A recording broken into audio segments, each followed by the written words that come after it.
पापा ओ पापा ओ पापा जी पापा अब वो खड़ी वाली पापा क्या रे नाला है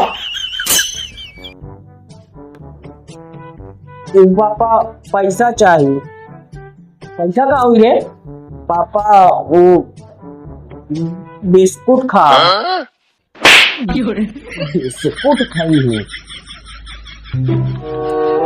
जो चुपचाप खाना को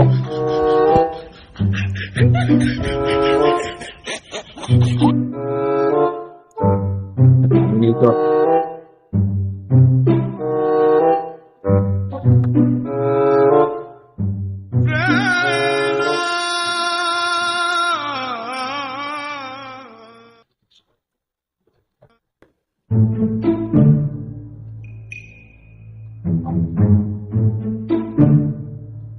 बेटे के पैसा मांगने पर बाप ने किया पैसा देने से इनकार।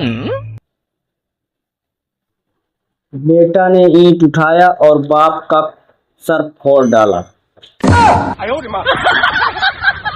बाप कोमा में है।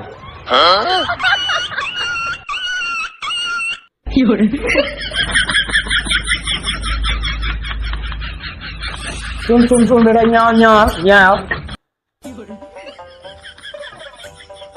कितना पैसा चाहिए? 10 रुपया चाहत रहा पापा। 10 रुपया ले पैसा ले। नहीं वो तो रहा दे। नहीं है पैसा ले। हाँ ठीक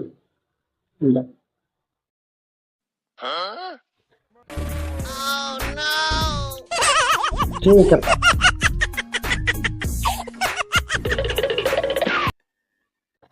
बाप रे बाप बच गई।